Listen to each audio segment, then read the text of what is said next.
परमाणुजगदकारणत्वाधिकरणम् उभयथापि न कर्म अतस्तदभावः। कर्म उभयथापि निरूपयितुं न शक्यते इति सूत्रार्थः। कर्म इत्युक्ते परमाणुद्वयसंयोगस्य कारणीभूतं कर्म। तत्र कर्मजन्यसंयोगः वक्तव्यः। परमाणुद्वयसंयोगः द्विणुकोत्पत्त्यर्थं परमाणुद्वयसंयोगः यः सः कर्मजन्यः खलु वक्तव्यः, न तु संयोगजसंयोगः। तर्हि तदिदं कर्म यत् संयोगस्य कारणीभूतम् आद्यस्य परमाणुद्वयसंयोगस्य सृष्ट्यारम्भे तत्र कारणीभूतं कर्म निरूप्यते चेदेव खलु तदुत्तरं जगत्सृष्टिः वक्तुं शक्यते। आम्, संयोगारम्भिका क्रिया निरूपयितुं न शक्यते इत्युक्त्वा तदभावः परमाणुकारणकत्वं जगतः न भवति, सृष्ट्यभावः इत्येवं सूत्रस्य अर्थः। मया सूचितं तावदेव, विस्तरेण उच्यते अयं विषयः।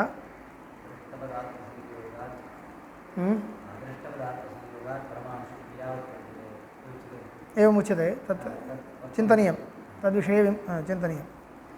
इदानीं परमाणुकारणवादं निराकरोति स च वादः इत्थं समुत्तिष्ठति। समुत्तिष्ठते इत्यस्ति वा? समुत्तिष्ठते इत्यपेक्षते, अत्र अन्यथा मुद्रितं। समुत्तिष्ठति, तिष्ठते।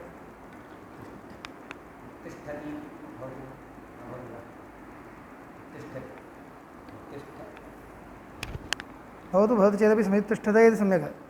पटादीनि इति लोके पटादीनि हि लोके सावयवानि द्रव्याणि स्वानुगतैरेव संयोगसचिवैः तन्त्वादिभिर्द्रव्यैरारभ्यमाणानि दृष्टानि।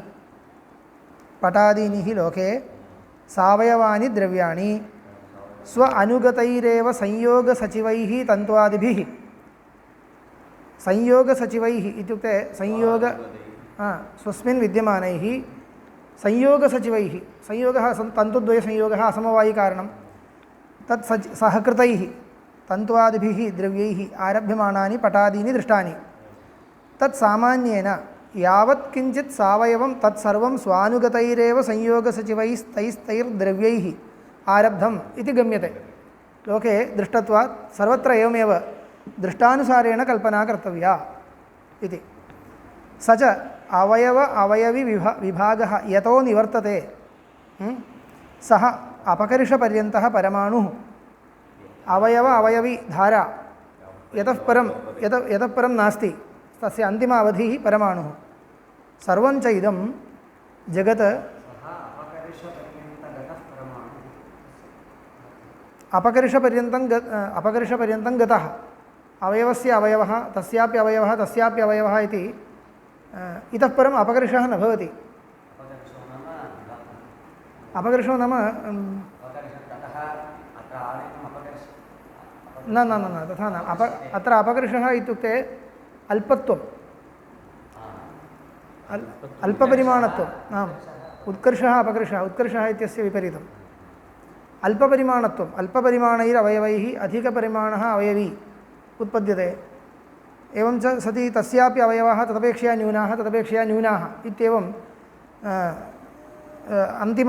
अन्तिमः सूक्ष्मः अवयवः परमाणुः, ततः परम् अवयवो नास्ति। सर्वं च इदं जगद्गिरिसमुद्रादिकं सावयवं सावयवत्वाच्च आद्यन्तवत् उत्पत्तिरप्यस्ति विनाशोऽप्यस्ति। सावयवस्य द्रव्यस्य सर्वस्यापि उत्पत्तिः विनाशौ स्तः। न च कारणेन न च अकारणेन कार्येण भवितव्यम्। अकारणेन कार्येण न भवितुं शक्यते, सर्वं कार्यं कारणवदेव इत्यतः परमाणवः जगतः कारणम् इति कणभुगभिप्रायः। कणभुजः अभिप्रायः, कणादस्य मतं।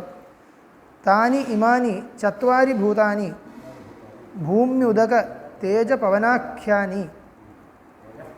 तेजः पवनाख्यानि सावयवान्युपलभ्य एवं खलु एतानि चत्वारि सावयवद्रव्याणि भूम्युद उदक तेजः पवनाख्यानि आकाशस्तु न भूमिः उदकं तेजः पवनः सावयवानि भवन्ति तानि उपलभ्य चतुर्विधाः परमाणवः परिकल्प्यन्ते तेषाञ्च अपकर्षपर्यन्तगतत्वेन परतः विभागासम्भवात् विनाश्यतां पृथिव्यादीनां परमाणुपर्यन्तो विनश्यतां पृथिव्यादीनां परमाणुपर्यन्तो विभागो भवति स प्रलयकालः कः प्रलयकालो नाम अपकर्षपर्यन्तगतत्वेन यदा अपकर्षं गच्छन्ति एते चतुर्विधाः परमाणवः तदा परतः विभागाभावात् इतः परं विभागो न भवति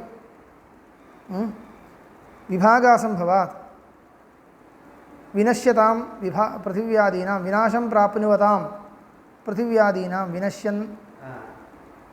विनश्यतां पृथिव्यादीनां कियत्पर्यन्तं विभागः परमाणुपर्यन्तो विभागः भवति सः प्रलयकालः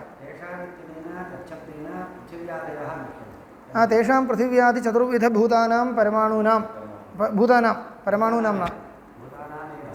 न सावयवानां विभागं प्राप्य परमाणुपर्यन्तं गते सति इतः परम् अन्यस्मात् विभागः न वक्तुं शक्यते इति कृत्वा विनाशं प्राप्नुवन्ति तथा परमाणुमात्रतया स्थितिर्भवति सः प्रलयकालः ततः सर्गकाले च अवायवीयेषु अणुषु सर्गकाले च वायवीयेषु अणुषु अदृष्टापेक्षं कर्म उत्पद्यते वायवीयेषु एवं वायवीयेषु इति अपेक्षते वायवीयेषु अणुषु अदृष्टापेक्षं कर्म उत्पद्यते तत्र किं भवति कर्मणः चलनं खलु तस्य वायु अपेक्षा वर्तते अतः वायवीयेषु अणुषु इति विशिष्य लिखितं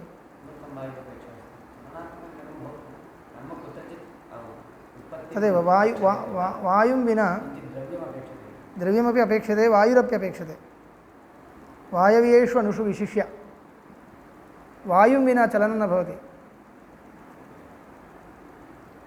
वेदान्तेपि तथैव उच्यते प्राणस्य कर्म चलनम् इति उक्त्वा एकम् अधिकरणमपि अस्ति प्राणस्य धर्मः अयमिति वायुं विना चलनं न भवति अतः वायवीयेषु अणुषु इति विशिष्य लिखितम् अदृष्टापेक्षं कर्म उत्पद्यते इति वक्तव्यं वायवीयेषु अणुषु प्रथमतः अदृष्टापेक्षं कर्म उत्पद्यते तत् कर्म स्वाश्रयम् अणुम्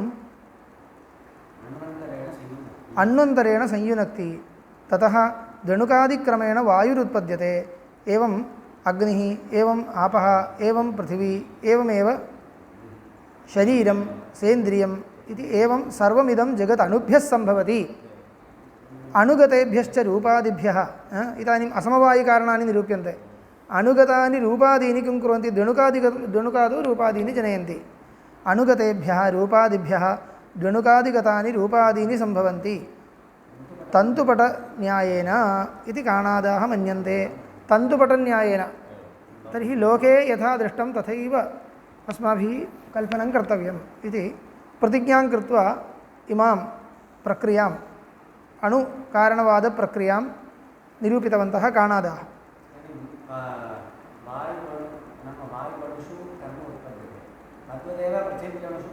अस्ति सर्वत्र कर्म उत्पद्यते वायु अस्ति खलु तत्र निमित्तकारणं वायुरस्ति खलु तत्र वायुसम्बन्धः अस्ति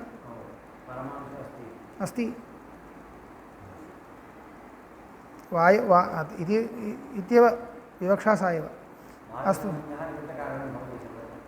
वायौ प्रथमतः इति कर्मोत्पत्तिः वायौ प्रथमतः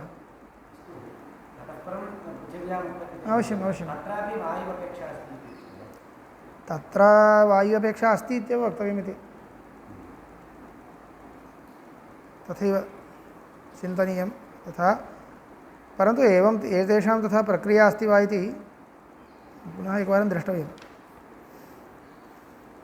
अस्तु वायवीयेषु इति प्रथमतः लिखितं किल अतः तस्य किञ्चित् कारणं स्यादिति चिन्त्यते तत्रेदम् अभिधीयते विभागावस्थानां तावदणूनां संयोगः कर्मापेक्षः अभ्युपगन्तव्यः एवं किल प्रलयकाले विभागावस्थायां स्थिताः एते विभज्य स्थिताः परमाणवः प्रलयकाले परमाणूनां संयोगो नास्ति तर्हि विभागावस्थानां तावदणूनां संयोगः कर्मापेक्षः अभ्युपगन्तव्यः किञ्चित् निमित्तं विना न शक्यते तर्हि कर्म अपेक्षते कर्मवतां तन्त्वादीनां संयोगदर्शनात् लोकदृष्टानुसारेण कल्पनीयं तन्त्वादीनां संयोगोऽपि कर्म सापेक्षः कर्मवतां खलु तन्त्वादीनां संयोगो दृश्यते न तु तूष्णीं स्थितानां कर्मणश्च कार्यत्वात् कर्मणोऽपि पुनः निमित्तं अङ्गीकर्तव्यं कर्मापि इदं कार्यं नित्यं कर्म इति नास्ति तर्हि संयोगकारणीभूतं यत् कर्म तत् कथम् उत्पन्नम् इति प्रश्नः कर्मणश्च कार्यत्वात् निमित्तं किमपि अभ्युपगन्तव्यम् अनभ्युपगमे निमित्ताभावात् न अणुषु आद्यं कर्म स्यात् अभ्युपगमे तर्हि निमित्तं किम् इति वक्तव्यम् अभ्युपगमे यदि प्रयत्नः अभिघातादिर्वा यथा अदृष्टं किमपि एवं यथादृष्टम् अदृष्टं न यथादृष्टं किमपि कर्मणः निमित्तम् अभ्युपगम्येत एवं किल लोकदृष्टानुसारेण कल्पनं कर्तव्यं चेत् लोके द्विविधं प्रयत्नवशात् कर्म जायते अभिघातवशात् कर्म जायते इति द्वेधा अस्ति प्रयत्नो नाम चेतने विद्यमानप्रयत्नः इति न तत्र कटादिषु संवेष्टनादिस्थले यः प्रयत्नः एवं संस्कारः इति उच्यते खलु तदेव स्वीकृतं स्यात् वेगः स्थितस्थापकत्वं वेगः प्रयत्नः इति वक्तुं शक्यते वा तस्य पश्यामः अग्रे तस्य विवरणं भवति अस्तु प्रयत्नो वा अभिघातादिर्वा अभिघातः अभिघातोऽपि पुनः अन्यसंयोगः शब्दजनकसंयोगः अभिघातः अभिघातादिर्वा अभिघातः अथवा नोदनं किमपि भवतु किञ्चित् तत्र कर्मणः कारणम् अपेक्षते यथादृष्टं किमपि कर्मणः निमित्तम् अभ्युपगम्येत तस्य असम्भवात् नैव अणुष्वाद्यं कर्म स्यात् तदेव वक्तुं न शक्यते तदिदं भवता निरूपयितुं न शक्यते इत्येव न हि तस्याम् अवस्थायाम् आत्मगुणप्रयत्नः सम्भवति शरीराभावात् तर्हि प्रयत्नशब्देन कृतिरेव गृहीता कृतिरपि वस्तुगत्या साक्षात् कर्मणः कारणं भवति वा इत्युक्ते किञ्चित् अचेतनपदार्थद्वारा एव शक्यते इदानीं कृतिरेव भवतु कृतिस्तु कथञ्चित् कर्म जनयति इति स्वीकुर्मः कस्य कृतिः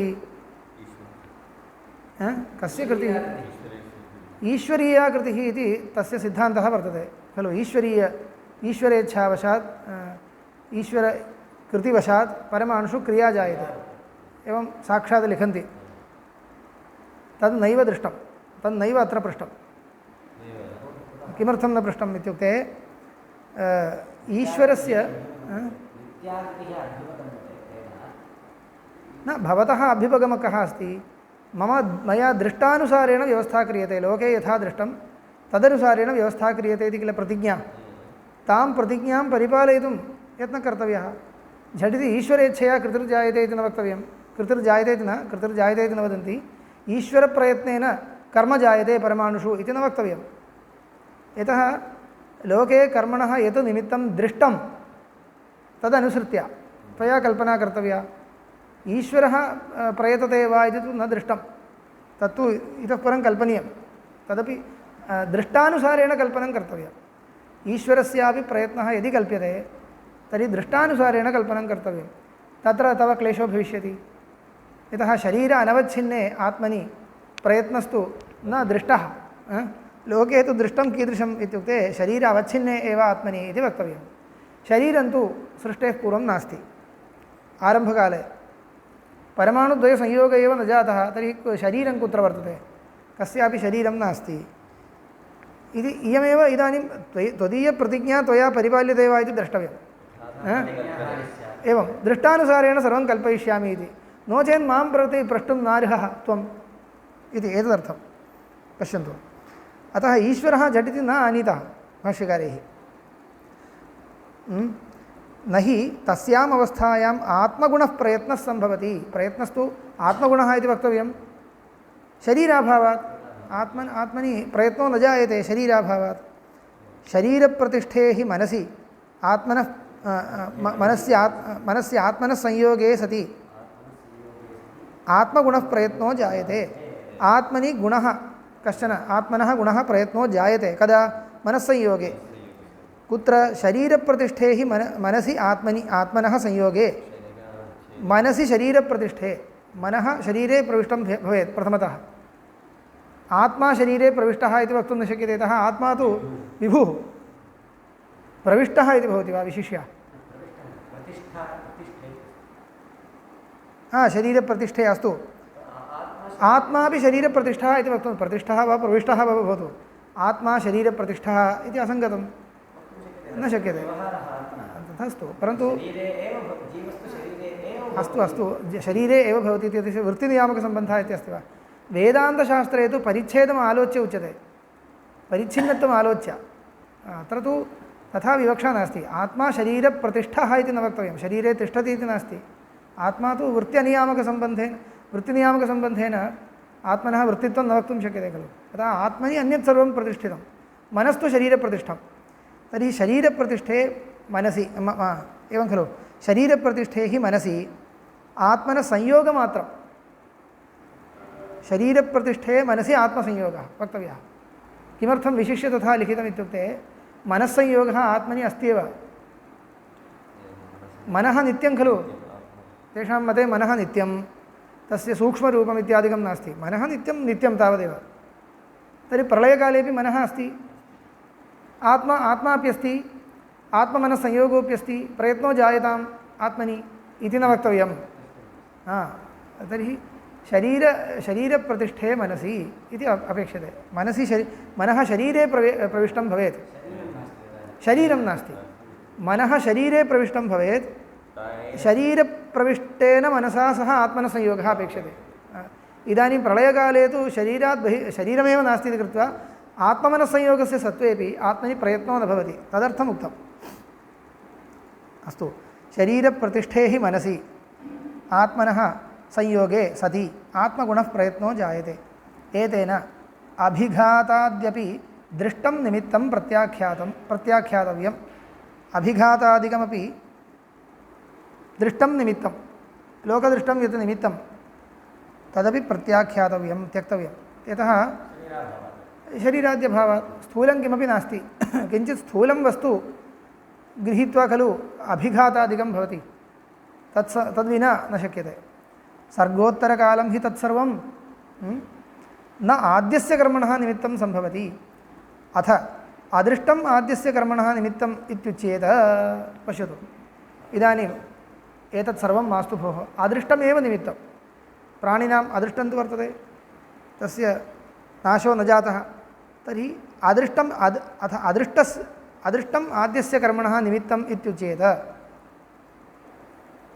तदानीं प्रश्नः क्रियते, तत् पुनः आत्मसमवायि वा अणुसमवायि वा इति। समवायि इति पदस्य समवेतम् इत्यर्थः। अदृष्टं कुत्र समवायसम्बन्धेन तिष्ठति? आत्मनि वा अथवा अणुषु वा इति विकल्पः क्रियते। आत्मनि इत्येव वक्तव्यम्। इदानीं चिन्तनार्थं विकल्पः क्रियते। यतः विकल्पः कुतः क्रियते इति चेत् अणुषु कर्म जननीयं चेत् अणुषु अदृष्टं तिष्ठेत् सामान्यतः। तच्च भवता नोच्यते, नाङ्गीक्रियते। अदृष्टम् आत्मन्येव तिष्ठति इति खलु मतम्। अतः सामानाधिकरण्यम् आलोच्य कर्म कुत्र जननीयम्? अणुषु, संयोगकारणीभूतं कर्म। तर्हि अदृष्टमपि तत्रैव स्यात् इत्यपि पक्षः सम्भाव्यते, अतः पृष्टं तावदेव। अतः अदृष्टम् आत्मनि वर्तते वा अणुषु वर्तते वा? उभयथापि। सूत्रव्याख्यानम् इदमेव उभयथापि इत्यस्य अर्थः। उभयथापि न कर्म इत्यस्य इदमेव व्याख्यानं। तत्र भाष्ये सूत्रव्याख्यानं कुत्र आगच्छति इति तु अवधारणीयम्। उभयथापि न अदृष्टनिमित्तम् अणुषु कर्म अवकल्पते। अदृष्टनिमित्तं कर्म अणुषु अदृष्टनिमित्तं कर्म न उपपादयितुं शक्यते। कुतः? अदृष्टस्य अचेतनत्वात् न अदृष्टस्य अचेतनत्वात् अदृष्टम् इति पदार्थः स्वयम् अचेतनः खलु ज्ञानवद् भवति वा चेतनं नाम ज्ञानवत् इत्यर्थः अदृष्टं तु अचेतनं स्वयम् अचेतनं भवति तर्हि अदृष्टम् एवमेव स्वयं बुद्धिपूर्वकं कर्म जनयति इति वक्तुं न शक्यते इति नोच्यतां न शक्यते इति प्रथमतः उच्यते तावदेव तत्रैव प्रष्टव्यम् इदम् अदृष्टं किं स्वयमेव बुद्धिपूर्वकं मम कार्यारम्भकालः समागतः इति मत्वा कर्म जनयित्वा परमाणुद्वयसंयोगाय कल्पते इति वक्तुं न शक्यते खलु इति न शक्यते तावदेव तैः उच्यते इति न शक्यते अदृष्टस्य अचेतनत्वात् न हि अचेतनं चेतनेन अनधिष्ठितं स्वतन्त्रं प्रवर्तयति वा इति साङ्ख्यप्रक्रियायाम् अभिहितम् साङ्ख्यस्य निराकरणकाले एव बहुवारम् उक्तमिदम् अचेतनं किमपि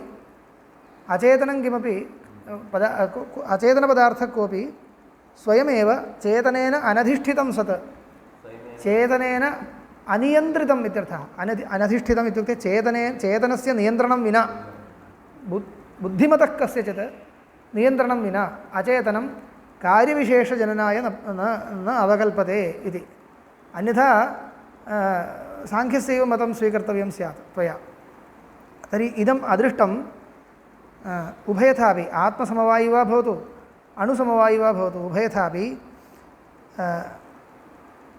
अचेतनं चेतनेन अनधिष्ठितं स्वतन्त्रं प्रवर्तयति वा स्वतन्त्रं नैव प्रवर्तते नैव प्रवर्तयति इति साङ्ख्यप्रक्रियायां साङ्ख्यमतखण्डनकाले अभिहितम् आत्मनश्च अनुत्पन्नचैतन्यस्य तस्याम् अवस्थायाम् अचेतनत्वात् आत्मापि तस्मिन् समये अचेतनः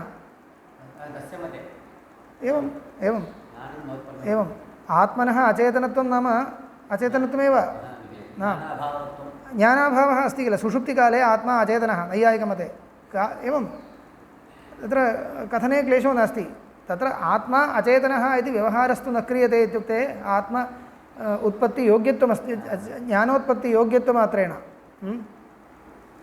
ज्ञानोत्पत्तियोग्यत्वमस्ति इत्येव अन्यथा ज्ञानवत्वम् आत्मनः लक्षणम् इति नास्ति ज्ञानोत्पत्तियोग्यत्वम् अथवा ज्ञानसमानाधिकरणजातिमत्वम् इत्यादिकमेव वक्तव्यं न तु ज्ञानवत्वम् इत्युक्ते सर्वदा ज्ञानवत्वमस्ति वा सुषुप्तिकाले नास्ति इदानीं प्रलयदशायां वयम् आगताः प्रलयदशायाम् आत्मानः सन्ति अनेके आत्मानः विभवः सन्ति तेषु ज्ञानं वर्तते वा न वर्तते तर्हि तत्र स्थितम् अदृष्टं प्राणिनाम् आत्मनि स्थितम् अदृष्टम् इदानीं किं चेतन अधिष्ठितम् इति वक्तुं न शक्यते आत्माधिष्ठितमपि चेतनाधिष्ठितम् इति वक्तुं न शक्यते तत्र आनीतं यद्यपि आत्मनि अस्ति अदृष्टं परन्तु आत्मा अपि इदानीम् अचेतनः अदृष्टमपि अचेतनम् इति स्थिते चेतनाधिष्ठितम् अदृष्टम् इति वक्तुं न शक्यते तस्मिन् काले आत्मनि चैतन्याभावात् तदेव उच्यते आत्मनश्च अनुत्पन्नचैतन्यस्य तस्याम् अवस्थायाम् अचेतनत्वात् एवं खलु आत्मनि तर्हि आत्मनि चैतन्योत्पत्तिः कदा शरीरप्राप्त्यनन्तरं शरीरावच्छेदानन्तरं शरीरावच्छेदस्तु पश्चात् परमाणुद्वयसंयोगात् पूर्वं नास्ति तत्र आगतम् आत्मसमवायित्वाभ्युपगमाच्च न अदृष्टम् अणुषु कर्मणो निमित्तं स्यात् असम्बन्धात् अन्यश्च दोषः सामानाधिकरण्यं नास्ति अस्ति कर्म कुत्र जायते अणुषु जायते खलु तर्हि यथावत् सामानाधिकरण्यं नास्ति भवता तु परम्परासम्बन्धेन आनीयते परम्परासम्बन्धेन आनयनं सर्वं पश्चात् विषयो निर्णीतश्चेत् तदनुसारेण व्यवस्था क्रियते इत्येव एते खलु परम्परासम्बन्धेन अतः किं कर्तव्यं भवता अदृष्टवद् आत्मसंयोगः निमित्तम् इत्युक्ते समानाधिकरण्यम् आगतम् अदृष्टवद् आत्मसंयोगः परमाणुषु अस्ति अदृष्टवान् आत्मा तत्संयोगः परमाणुषु इत्यस्तु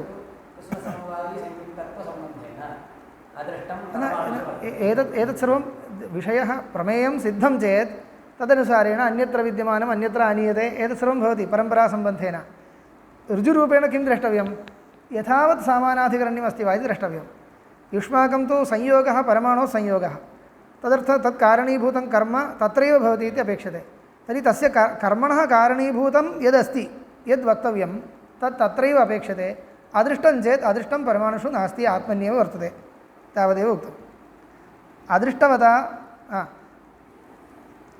आत्मनश्च अनुत्पन्न किं जातम् आत्मसमवायित्वाभ्युपगमाच्च न अदृष्टम् अणुषु कर्मणो निमित्तं स्यात् असम्बन्धात् समानाधिकरण्याभावात् इत्यर्थः आत्मसमवायित्वं खलु अदृष्टस्य आत्मनि समवेतत्वम् अदृष्टस्य स्वीक्रियते इति कृत्वा न अदृष्टम् अणुषु कर्मणः निमित्तम् अदृष्टं न भवति अणुषु कर्मणः निमित्तम् अदृष्टं न स्यात् असम्बन्धात् अदृष्टवता पुरुषेण अस्ति अणूनां सम्बन्धः इति चेत् अग्रे कोटि भोः अदृष्टवतां पुरुषाणाम् अणुभिः सह सम्बन्धो वर्तते किल यद्यपि अदृष्टस्य साक्षात् सम्बन्धो नास्ति परमाणुषु तथापि अदृष्टवान् यः पुरुषः आत्मा तस्य तु परमाणुभिः सह सम्बन्धो वर्तते किल परम्परासम्बन्धः अस्ति इत्यर्थः अदृष्टवता पुरुषेण एवं सर्वत्र तथैव तत्सर्वं क्लुप्तमादाय केनचित् प्रमाणेन कार्यकारणभावे सिद्धे तत् निरूपणाय परम्परासम्बन्धः आनीयते इत्येव परम्परासम्बन्धः नो चेत् परम्परासम्बन्धः कुत्र आनेतुं न शक्यते इति पश्यतु किं कस्य कारणम् इति स्यात् यत्किमपि यस्य कस्यापि कारणम् इति निरूपयितुं शक्यते सामानाधिकरण्याभावात् इति प्रष्टुमेव न शक्यते यतः एते न्यायशास्त्रविद्वांसस्तु परम्परासम्बन्धं वक्तुं निपुणाः न भवन्ति वा यत्र कुत्रापि आनेतुं शक्नुवन्ति तावता किं सर्वं सिद्ध्यति वा अतः प्रथमतः परम्परासम्बन्धो वर्तते इति न वक्तव्यं लोकानुसारेण इदानीं व्यवस्थां कर्तुं यत्नं कुर्वन्तः सन्ति एते पश्यामः व्यवस्थां कुर्वन्ति वा इति तावदेव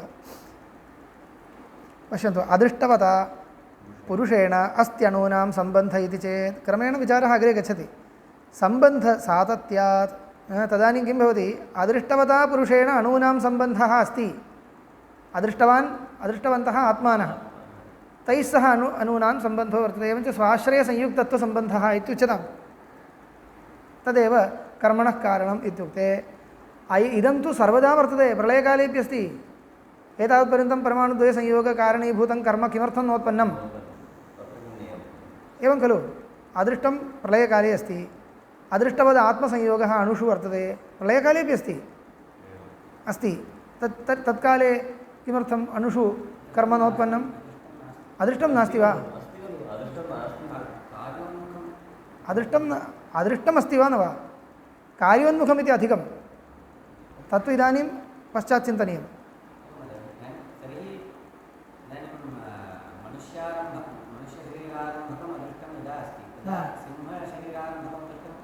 अस्ति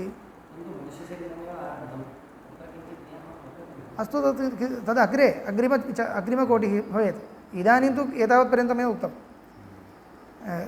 तत्रापि चिन्तनीयं किं तत् फलौन्मुख्यं पक्वं कर्म पक्वम् अदृष्टमिति उच्यते अदृष्टं वर्तते प्रलयकालेपि परन्तु पक्वं नास्ति इति शब्दः का इयं पक्वता अदृष्टस्य इति विचारणीयं सर्वमस्ति कदाचित् भाष्ये न स्यात् तद् व्याख्यानादिषु विचारः अस्ति तद्विषये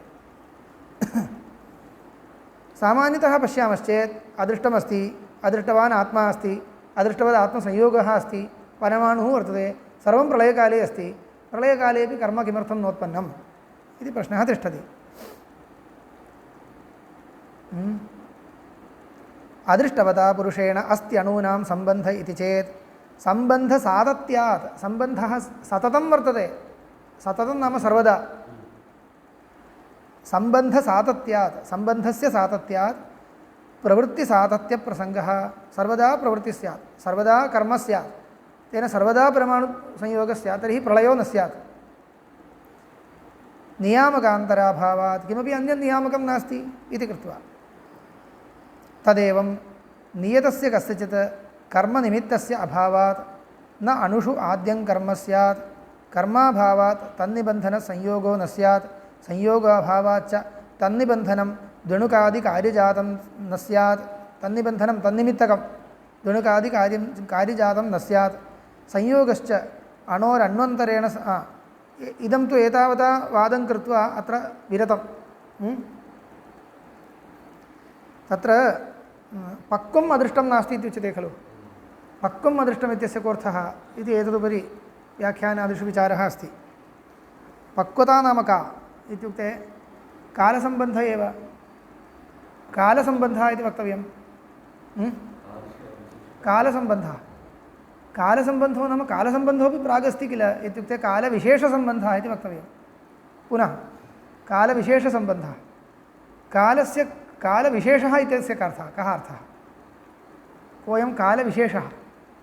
कालस्य कश्चित् उपाधिरपेक्षते खलु, तात्कालिकः उपाधिः।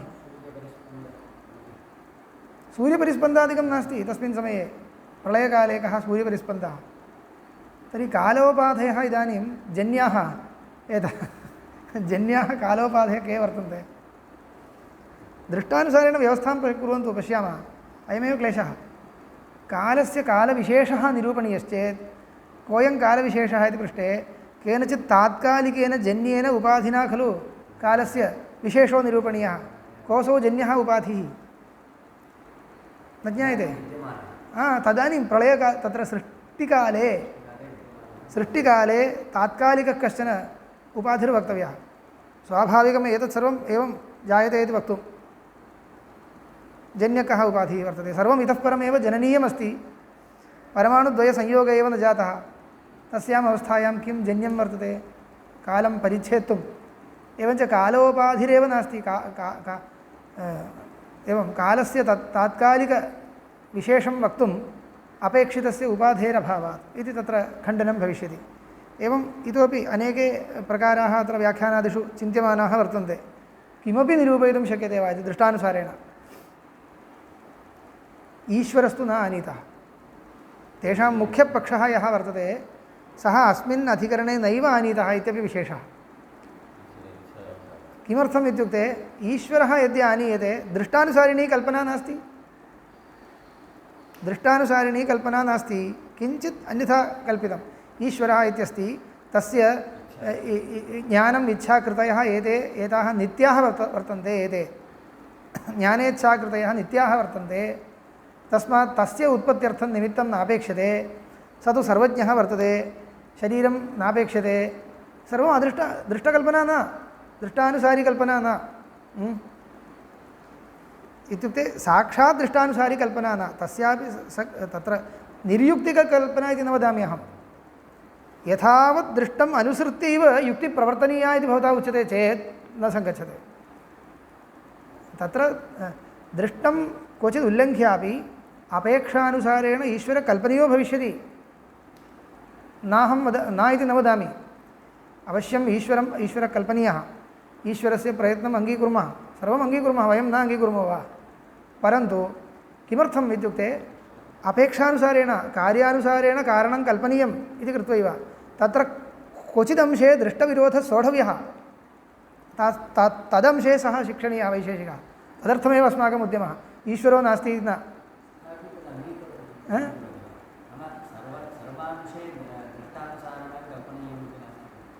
तदेव अवश्यम् अङ्गीकुर्यादेव। तर्हि मां प्रति कुतः पृच्छसि? तत्र खलु इदं मनसि निधाय एव प्रष्टव्यम्। एवं तदेव मया श्रुतिमपि परीक्ष्य निर्णयः क्रियमाणः वर्तते ब्रह्मकारणवादिना मया। तत्र मम शिरसि आगत्य न पातनं न कर्तव्यं। कुतः तदीयमतं यदा परीक्ष्यते तदानीं कार्यान्यथानुपपत्या क्वचित् कस्मिंश्चित् अंशे दृष्टं लोके अन्यत्र दृष्टम् अननुसृत्यापि कल्पनम् अङ्गीक्रियते शास्त्रे। इदं प्रथमतः तेन स्वीकर्तव्यं। तदानीं मया किं क्रियते? परमाणुवादं परित्यज्य श्रुत्युक्तं ब्रह्मकारणतावादम् अहम् उपस्थापयामि। तत्र किञ्चित् दृष्टानुसारिणी कल्पना अस्ति इति ज्ञात्वा झटिति यदि क्रुध्यति भवान् तर्हि भवदीयं मतं परीक्ष्यताम्। एतदर्थं सः मार्गे आनीयते, तावदेव, तदवगन्तव्यम्। अपि च किं जातम्, अन्योपि विशेषः ईश्वरकारणवादः इति। ईश्वरस्य निमित्तकारणत्वं स्वीकृत्य ईश्वर एव तत्र प्रलयकालेपि स्थित्वा सर्वज्ञः सन् सर्वमेतत् नियमयति। परमाणुद्वयसंयोगकारणीभूतं कर्म स्वप्रयत्नद्वारा जनयति। स च ईश्वरः केवलं निमित्तकारणं, न उपादानकारणं। इति वर्तते किल, वस्तुगत्या तेषां पक्षः। सः पक्षः तस्मिन्नपि पक्षे तत्र केवलं निमित्तकारणम् ईश्वरः एवं करोति इत्ययं पक्षः सोऽपि खण्डनीयः। ईश्वरः खण्ड्यते इति न, तस्य केवलनिमित्तकारणत्वपक्षः सः खण्डनीयः। तदर्थम् एकम् अधिकरणम् अग्रे वर्तते, तदर्थमेव एकम् अधिकरणमस्ति। तस्मिन् अधिकरणे अत्र यद् वक्तव्यस्य अवशेषः सोऽपि तत्रैव भवतु इति मत्वा एवम् ईश्वरं सर्वज्ञमानीय यदि अत्र व्यवस्था क्रियते इति कश्चित् नैयायिको वदेत्, वैशेषिको वा वदेत्, तत्र यद् वक्तव्यं तस्मिन्नेव अधिकरणे भविष्यति इति मत्वा तदत्र न आनीतम् इत्यपि मन्तव्यं। विषयविभागः कृतः अधिकरणानां भाष्यकारैः। एवञ्च अस्मिन् अधिकरणे ईश्वरस्य गन्धः एव नास्ति, केवलम् आत्मानः वर्तन्ते, जीवात्मानः वर्तन्ते, तेषु अदृष्टं वर्तते, अदृष्टं किं स्वयमेव एवं करोति वा, एवं पृष्ट्वा निराकृत्य इदम् अधिकरणं समापितं। तथैव इति अन्यथा इदं किमर्थं मया उक्तं, नो चेत् बहूनाम् आशङ्का भवति, नैयायिकानां वस्तुगत्या यः सिद्धान्तः तम् अनुद्घाट्य एवमेव आपाततः खण्डनं कृत्वा भाष्यकारैरग्रे गतम् इति। कदापि तथा न गतम्। आपाततः खण्डनम् इति विवक्षा एव नास्ति। अज्ञात्वा इति न सम्यक् ज्ञातमस्ति, अग्रे तद् आनीयते च। परन्तु इदानीं कथमस्ति, इदानीं तु एवं दृष्टानुसारिणी कल्पना त्वया सर्वत्र परिपाल्यते वा इति। अन्ततो गत्वा ईश्वरकल्पनायामपि दृष्टानुसारिणी कल्पना नास्ति सा।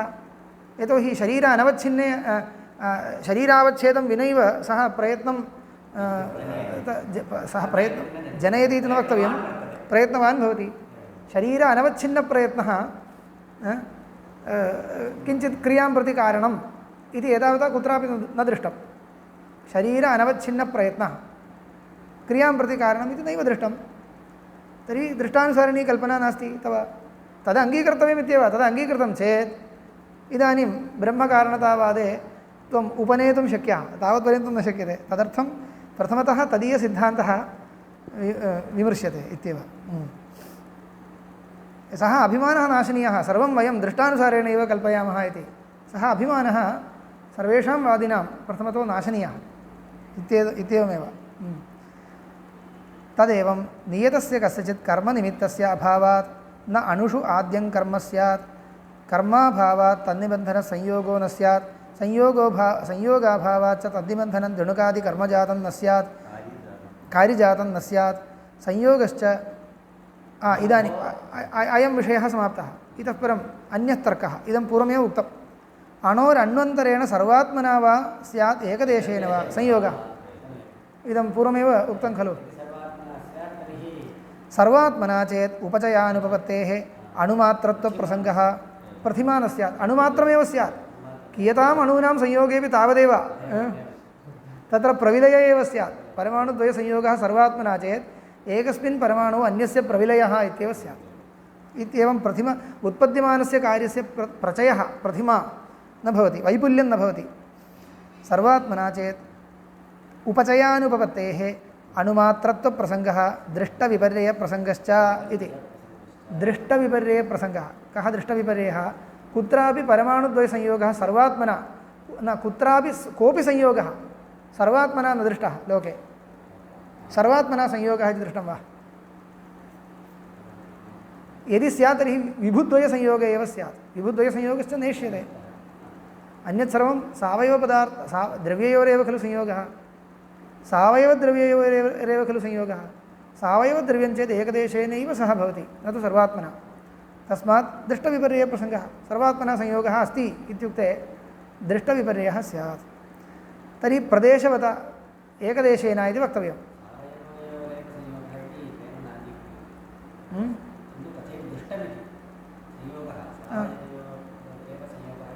अङ्गीक्रियते अवश्यं।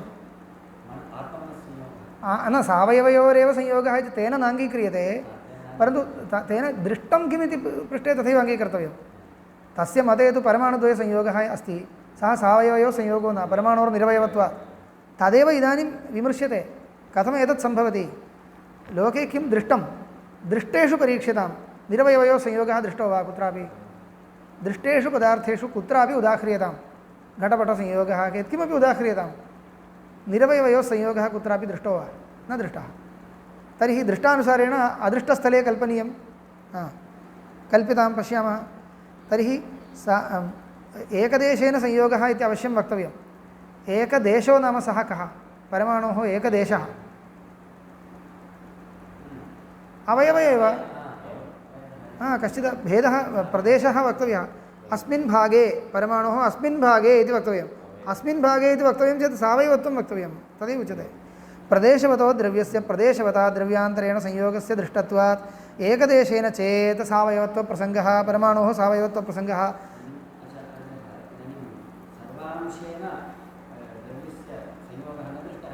आम् दृष्टो वा जले अग्निसंयोगः सः सर्वांशेन संयोगो वा व्याप्यवृत्तिसंयोगः इति उच्यताम् कश्चित् संयोगः व्याप्यवृत्तिः कदाचित् भवेत् तदपि नाङ्गीक्रियते नैयायिकैः वैशेषिकैश्च लोकरीत्या कदाचित् जनानां तथा प्रतीतिः स्यात् व्याप्यवृत्तिसंयोगः वर्तते इति संयोगः सर्वोऽपि अव्याप्यवृत्तिः इत्येव मतं खलु विभुद्वयसंयोगो नाङ्गीक्रियते लोकरीत्या कदाचित् तथा भ्रान्तिः स्यात् व्याप्यवृत्तिसंयोगः इति वस्तुगत्या व्याप्यवृत्तित्वमपि संयोगस्य नास्ति परीक्ष्यमाणे इति स्थिते कुतः सर्वात्मना इति सर्वात्मना इत्यस्य अर्थः कः अग्निरेव तत्र पृथक् न द्रष्टव्यः जलमपि सावयवं वह्निरपि सावयवः तावदेव नास्ति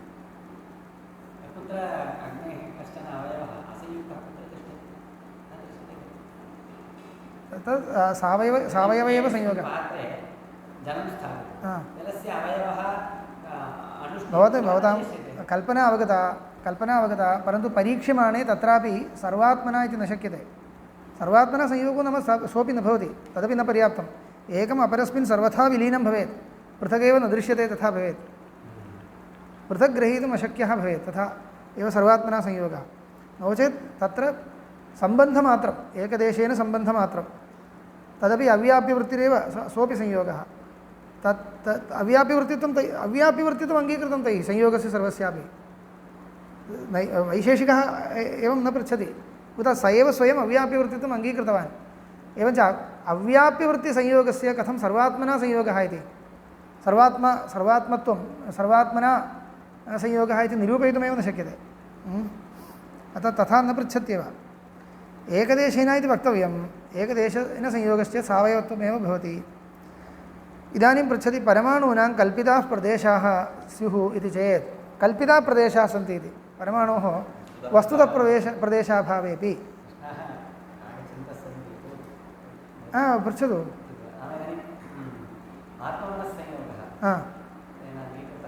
आत्ममनस्संयोगः अङ्गीकृतः आत्ममनस्संयोगः सोऽपि तत्रापि प्रष्टव्यं तदपि अस्माकं प्रश्नस्य पक्षकोटिप्रविष्टमेव सृष्ट्यनन्तरम् अव्याप्यवृत्तित्वं वक्तुं शक्यते संयोगस्य नाम शरीरावच्छिन्नप्रदेशेन आत्मसंयुक्तः कथञ्चित् वक्तुं शक्यते किन्तु प्रलयकाले तदापि आत्मसंयोगः अस्ति एव तत्र अव्याप्यवृत्तित्वं संयोगस्य कथं निरूपयितुं शक्यते न शक्यते वा कथं जीवात्मा अस्ति आत्मनि मनस्संयोगः व्याप्यवृत्तिः वा तत्र तदानीं कदापि न कदापि न इदानीं कथं इदानीं नाम अव्याप्यवृत्तिः इत्यस्य अर्थः एव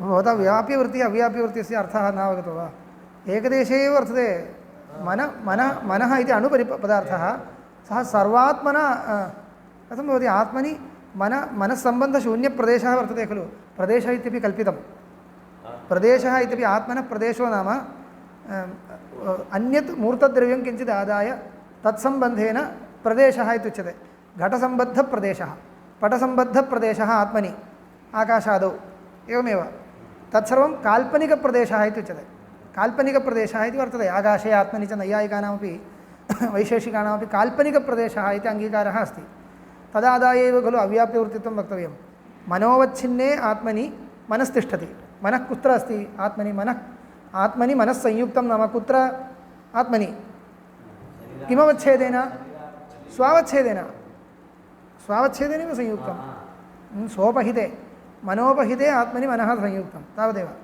तर्हि मन अनुपहितमपि आत्मप्रदेशः कश्चन वर्तते। आत्मप्रदेशो नाम कः?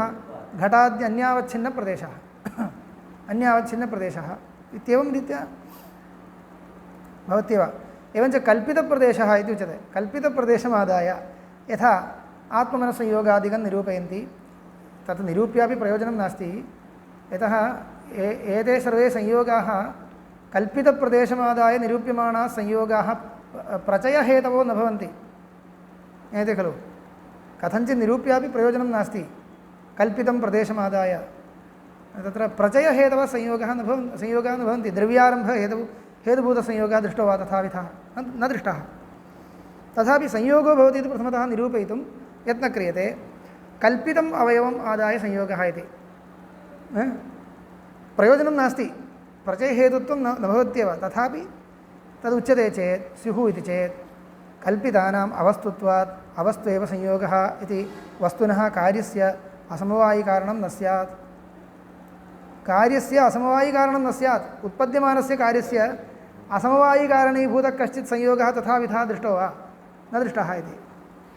द्रव्ययोः संयोगः एव असमवायिकारणं भवति।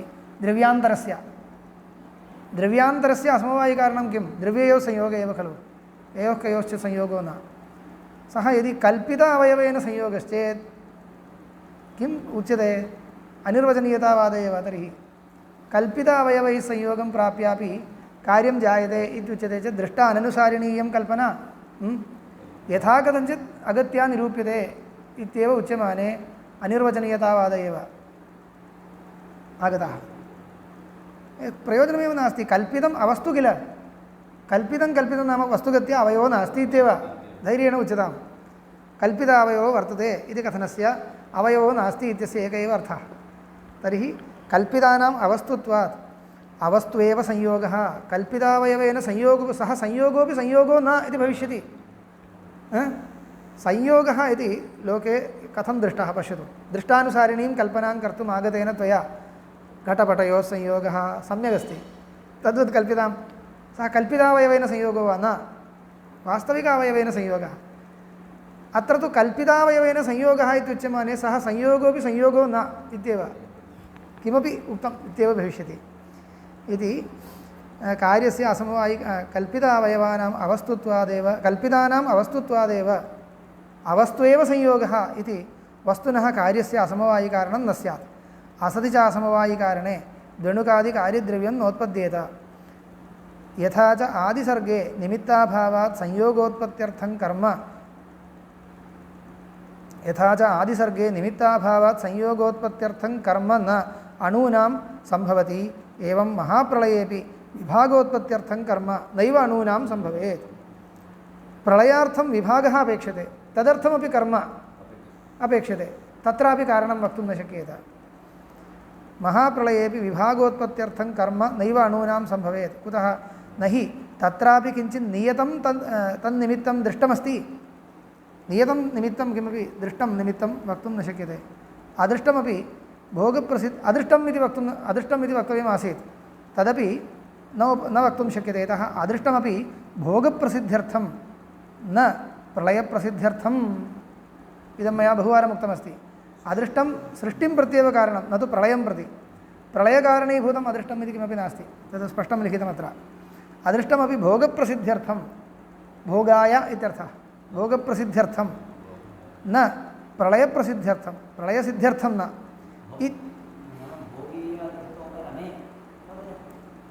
भोगकारणीभूत अदृष्ट उपरमः प्रलयस्य निमित्तमिति वक्तव्यम्, एवं खलु?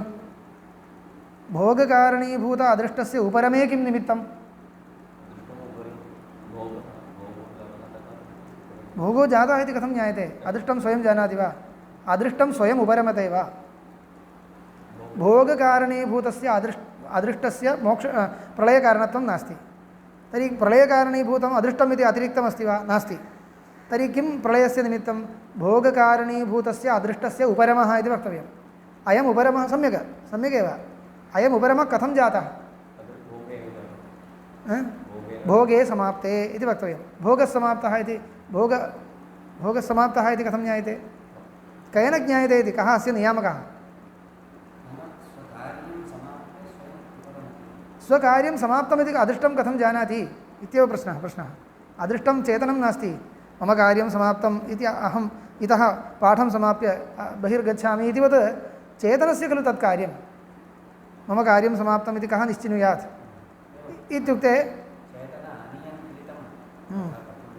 न तु अदृष्टवान् आत्मा स्वयं जीवोऽपि न निश्चेतुं शक्नोति तस्मिन् काले तस्य चैतन्याभावात् अथवा चैतन्यसत्त्वेपि अदृष्टज्ञानाभावात् असर्वज्ञत्वात् अदृष्टं न जानाति सः ईश्वरः न आनेतव्यः तदिदानीं न परीक्ष्यते यथा ईश्वरस्य आनयनेपि तत्र कस्मिंश्चित् अंशे कल्पनायाः लोकदृष्टानुसारित्वं नास्ति अतः इदं सर्वम् इतोपि सम्यक् परीक्षणीयं कल्पनायां शास्त्रे किञ्चित् यदा कल्प्यते तस्याः कियत्यंशे लोकदृष्टानुसारित्वम् अपेक्षते एतत् उभाभ्यां मिलित्वा विचारणीयम् इत्येव सर्वात्मना तु नास्त्येव इति स्थिते शास्त्रेण कीदृशी कल्पना क्रियमाणा प्रामाणिकी भवति इति आलोचनीयम् इति पुनः आलोचनं भविष्यति पश्यामः अदृष्टमपि भोगप्रसिद्ध्यर्थं न प्रलयसिद्ध्यर्थम् इत्यतः निमित्ताभावान् न स्याद् अणूनां संयोगोत्पत्त्यर्थं विभागोत्पत्त्यर्थं वा कर्म अतश्च संयोगविभागाभावात् तदायत्तयोः सर्गप्रलययोः अभावः प्रसज्येत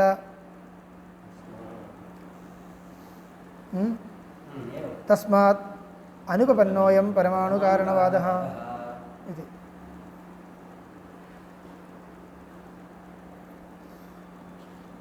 इतोपि एकं सूत्रं पठित्वा स्थापयामि वेगेन समाप्यते इदं पूर्वमपि उक्तः विषयः एव समवायः न अङ्गीक्रियते इति समवायाभ्युपगमाच्च साम्यादनवस्थितेः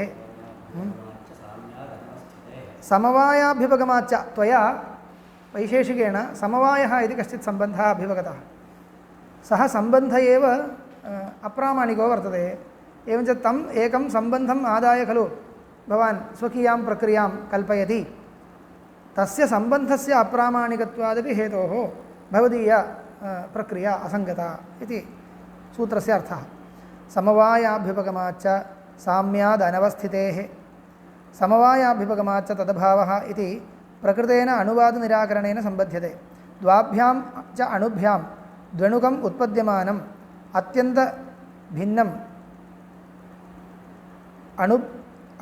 अणुभ्याम् अण्वोः सम्भवति समवैति इत्यभ्युपगम्यते भवता अण्वोः समवैति अण्वोः समवायसम्बन्धेन अणुद्वये द्वणुकं समवैति समवायसम्बन्धेन उत्पद्यते अणुद्वये अणुभ्यां संयोगेन अण्वोः द्वणुकं समवैति एवं खलु समवैति इत्यभ्युपगम्यते भवता न चैवम् अभ्युपगच्छता शक्यते अणुकारणता समर्थयितुं कुतः साम्यादनवस्थितेः समवैति इति भवता उक्तं समवैति इत्युक्ते समवायसम्बन्धेन सम्बद्धं प्राप्नोति तत्र समवायस्य अनङ्गीकारादेव इयं प्रक्रिया निरूपयितुं न शक्यते कुतः समवायस्य अनङ्गीकारः इत्यस्य उत्तरं साम्याद् अनवस्थितेः इति साम्यात् अनवस्थादोषो भवति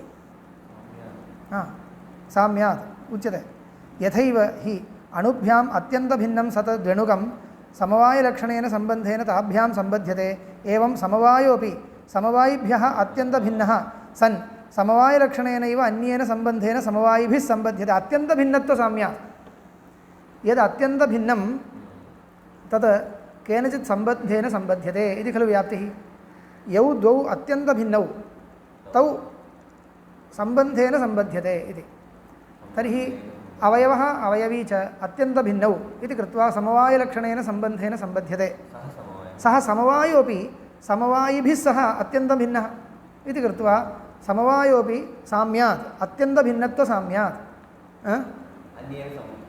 समवायिभिः सह समवायः समवायिभिः सह समवायी इत्युक्ते समवेतं समवायी च द्वयं समवायी समवायः अस्ति इति समवायी अनेन समवेतमपि उच्यते समवायी इति शब्दः समवेतसमवायी साधारणः समवायप्रतियोगी समवाय अनियोगी द्वयमपि समवायी समवायः अस्ति इति समवायी समवायप्रतियोग्य अनियोगिभ्यां समवायोऽपि अत्यन्तभिन्नत्वात्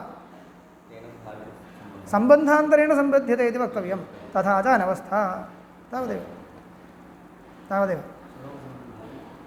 आं स्वरूपसम्बन्धेन इति वक्तव्यं। पुनः प्रश्नः स्वरूपसम्बन्धोऽपि स्व अनियोगिप्रतियोगिभ्यां भिन्नो वा अभिन्नो वा? भिन्नश्चेत् सम्बन्धान्तरेणैव सम्बध्यते इति।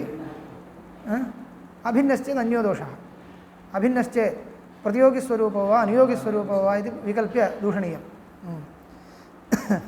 इयमेव युक्तिः।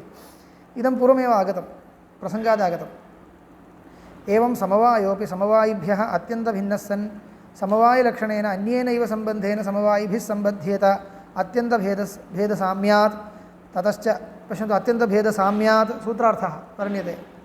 ततश्च तस्य अन्यः सम्बन्धः कल्पयितव्यः इत्यनवस्थैव प्रसज्येत सूत्रार्थः जातः।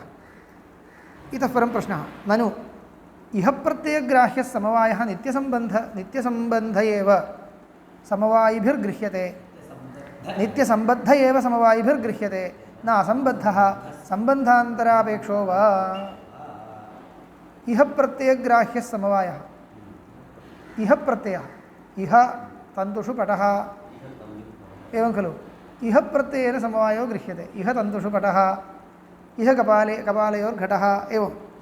इह प्रत्ययग्राह्यः समवायः नित्यसम्बद्ध एव समवायिभिर्गृह्यते। सः समवायः नित्यं समवायिभिः सह सम्बद्धः,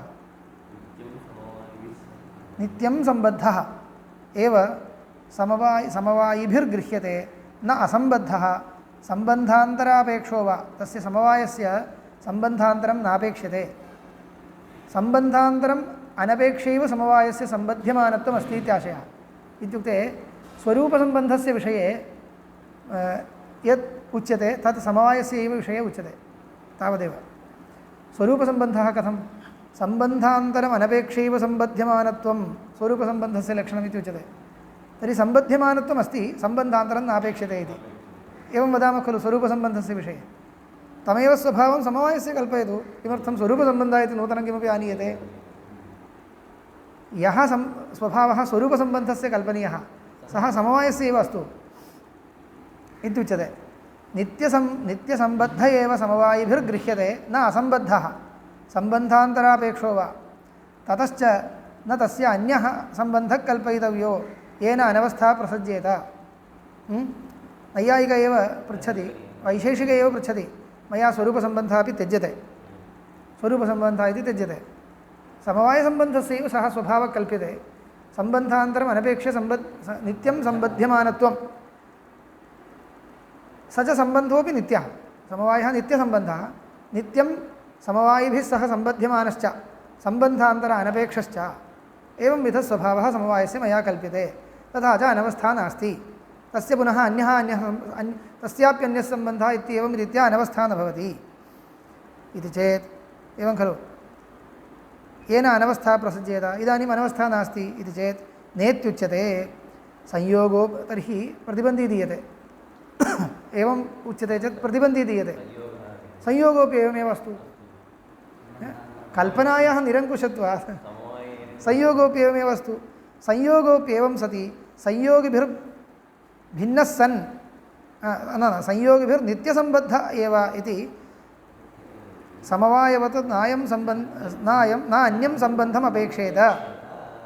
संयोगोऽपि संयोगिभिः सह संयोग अनियोगि प्रतियोगिभिः सह नित्यं सम्बद्धः एव प्रतीयते इति कृत्वा किम् अन्यं संयोगस्य सम्बन्धकरणाय सम्बन्धान्तरं समवायाख्यं सम्बन्धान्तरं नापेक्ष्येत। संयोगोऽपि नापेक्ष्येत। भवद्भिः प्रष्टुं शक्यते संयोगः नित्यो नास्ति, तर्हि नित्यं सम्बद्धः इति कथम् इति। तर्हि समवायस्यापि विषयः अयं प्रश्नस्तुल्यः।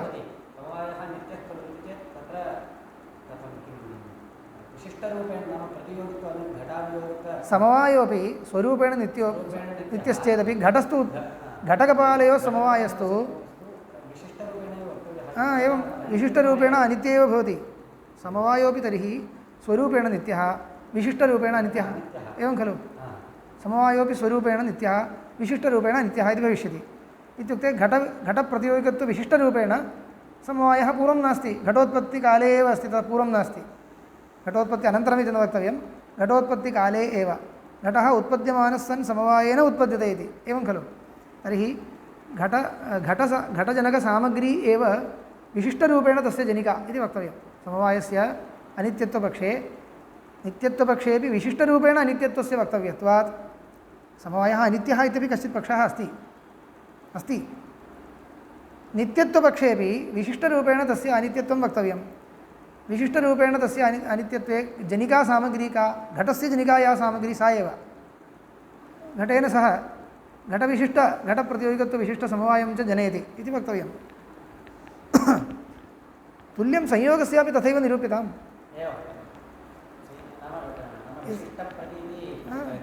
एवमेव यत्किमपि कल्प्यमानं सत् संयोगोऽपि नित्यः विशिष्टरूपेणैव अनित्यः, अथवा संयोगोऽपि अनित्यः विशिष्टरूपेण तत्र उत्पद्यते, किं सम्बन्धान्तरम् अनपेक्षैव उत्पद्यमानः भवति। तुल्यं समवायस्थले यादृशी कल्पना क्रियते तादृशी कल्पना संयोगस्थलेपि कर्तुं शक्यते। एक एव भेदः तेन वक्तव्यः, संयोगस्तु प्रत्यक्षो भवति, समवायस्तु तथा न। प्रत्यक्षमेव संयोगस्य उत्पत्तिर्दृष्टा, समवायस्तु मया प्रत्यक्षः नेष्यते, तस्मात् संयोगस्य प्रत्यक्षत्वादेव नित्य एव भवतु संयोगः इति न कल्पयितुं शक्यते। संयोगस्य उत्पत्तिर्दृष्टा, समवायस्य तु तथा न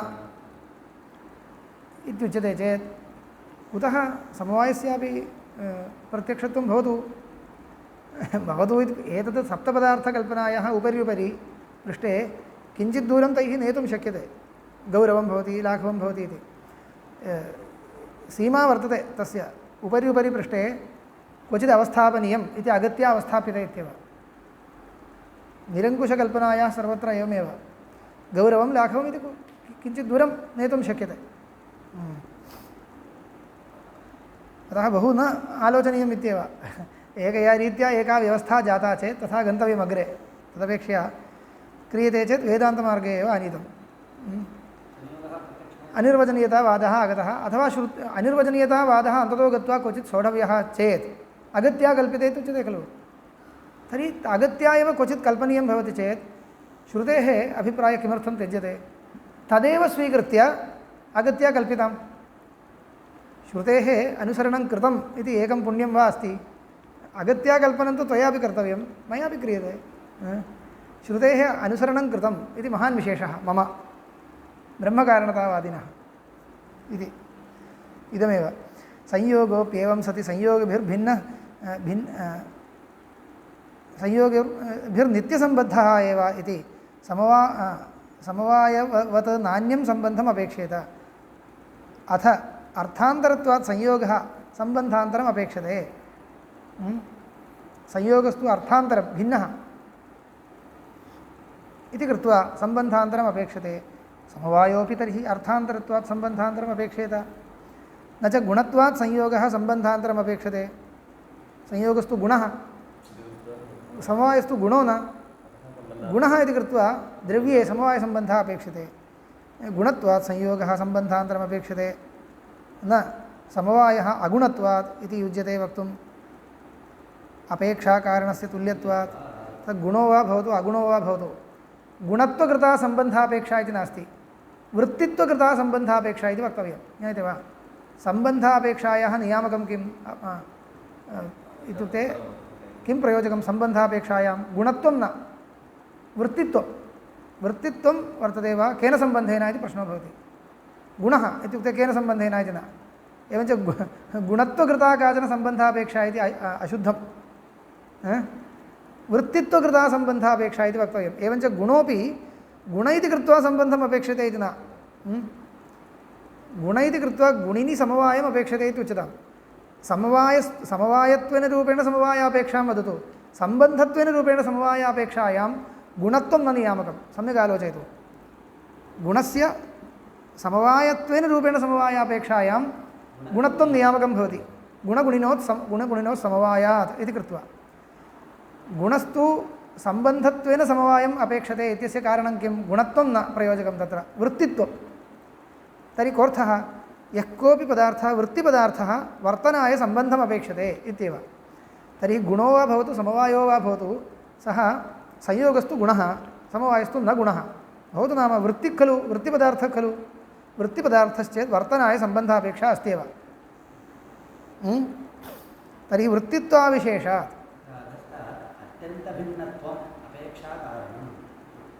अत्यन्तभिन्नत्वमपि पर्याप्तम् अपेक्षाकारणं न स्यात्।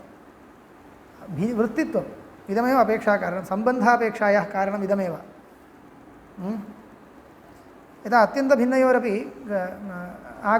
आत्मा आकाशयोः अत्यन्तभिन्नत्वमस्ति संयोगो मास्तु। वृत्तिनियामकसम्बन्धेन वृत्तित्वे कारणमिति अभिप्रायः। वृत्ति अनियामकसम्बन्धेन वृत्तित्वे विशिष्टबुद्धिरेव कारणं। कालिकसम्बन्धो वा यः कोऽपि सम्बन्धः परम्परासम्बन्धो भवति खलु। घटाकाशयो आकाशात्मनोः परम्परासम्बन्धो भवति। वृत्त्यनियामकाः सम्बन्धाः भवन्ति। तेषां सम्बन्धानां कल्पने किं प्रमाणम् इत्युक्ते विशिष्टबुद्धिः क्वचित् जायते। आत्मविशिष्टः आकाशः इति एका विशिष्टबुद्धिः क्वचित् जायते चेत् तदन्यथानुपत्या कल्प्यते। एवञ्च वृत्तित्वविशिष्टबुद्धिः अथवा विशिष्टबुद्धिरेव तावदेव। विशिष्टबुद्धिरस्ति चेत् सम्बन्धः कल्पनीयः। तत्रापि वृत्तित्वविशिष्टबुद्धिरस्ति चेत् वर्तते इत्याकारकविशिष्टबुद्धिरस्ति चेत् वृत्तिनियामकसम्बन्धः कल्पनीयः इति इमेव सम्बन्धकल्पनायां बीजं। तर्हि समवायस्यापि वर्तते इत्येव अङ्गीकारात् वृत्तित्वम् अङ्गीक्रियते इति कृत्वा वृत्तितानियामकः सम्बन्धः अपेक्षते एव। सम्बन्धो नापेक्षते इति वक्तुं न शक्यते। अपेक्षाकारणस्य तुल्यत्वात् गुणपरिभाषायाश्च अतन्त्रत्वात् गुणः इत्यादि परिभाषा स्वगोष्ठ्यामेव वक्तव्या। संयोगस्तु गुणः समवायस्तु गुणो न समवायोपि गुणो भवतु इति पृष्टे मदीयव्यवस्था तथा न इत्येव। अतः एतत् सर्वं परिभाषामात्रं गुणः अगुणः इत्यादिकं। तस्मात् अर्थान्तरं समवायम् अभ्युपगच्छतः प्रसज्येतैव अनवस्था प्रसज्येतैव। प्रसज्यमानायाञ्च अनवस्थायाम् एका सिद्धौ अनवस्थायां किं भवति अनवस्था मूलक्षयकरी भवति। मूलस्यैव क्षयो भवति। अग्रे अग्रे अग्रे गच्छति चेत् आद्या कल्पना एव न कर्तव्या इति भविष्यति इत्यर्थः। अनवस्थायां सत्याम् एका सिद्धौ एकस्याप्यसिद्धौ इत्यर्थः। एकमपि न सिद्ध्यति अनवस्थायां सत्याम्। अतः सर्वासिद्धेः द्वाभ्याम् अणुभ्यां द्वणुकं नैव उत्पद्येत। तस्मादनुपपन्नः परमाणुकारणवादः।